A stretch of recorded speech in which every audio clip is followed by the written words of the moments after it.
Bibiliya yera, Itangiriro igice cya 12. Uwiteka yohereza Aburamu i Kanani. Uwiteka ategeka Aburamu ati: va mu gihugu cyanyu usige umuryango wanyu n'inzu ya so ujye mu gihugu nzakwereka. Nzaguhindura ubwoko bukomeye, nzaguha umugisha, nzogeza izina ryawe uzaba umugisha. Kandi nzaha umugisha abakwifuriza umugisha, kandi uzakuvuma nzamuvuma, kandi muri wowe nimo imiryango yose yo mu isi izaherwa umugisha. Aburamu aragenda nk'uko Uwiteka yamutegetse, Loti ajyana nawe.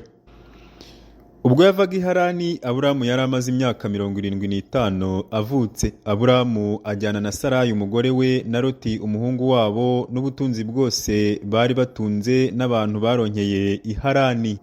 Bavanwayo no kujya mu gihugu cy'i Kanani. Kanani ubwaho niho basohoye. Aburamu anyura muri icyo gihugu agera ahitwa i Shekemu, ahari igiti cyitwa umweroni cya More.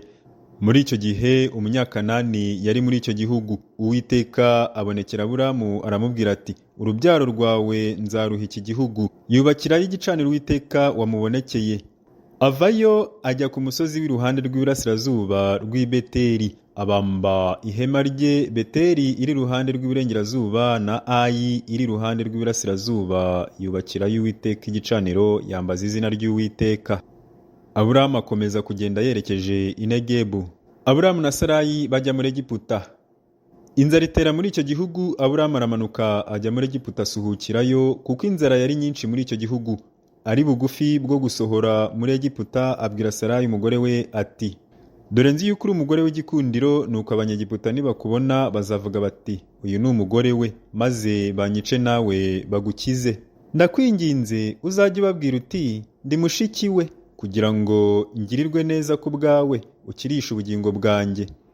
Aburamu ageze muri Egiputa, Abanyegiputa bareba uko wa mugore ari mwiza cyane. Abatware ba Farawo baramureba, baramumushimira. Wa mugore ajyanwa kwa Farawo. Agirira Aburamu neza ku bwa Sarayi, kandi yari afite intama n'inka n'indogobe z'ingabo n'abagaragu n'abaja n'indogobe z'ingore n'ingamiya. Uwiteka ahanisha Farawo n'inzu ye ibyago bikomeye, amuhora Sarayi umugore wa Aburamu. Farawo ahamagaza Aburamu aramubaza ati: icyo wangiriye iki ni iki, ko utambwira yuko ari umugore wawe? Ni iki cyatumye umbwira ko ari mushiki wawe, nanjye nkamwenda nkamugira umugore wanjye? Nuko nguyu umugore wawe, mujyane wigendere. Farawo amuha abantu bo kumuherekeza, bamuherekezanya n'umugore we n'ibyo yari afite byose.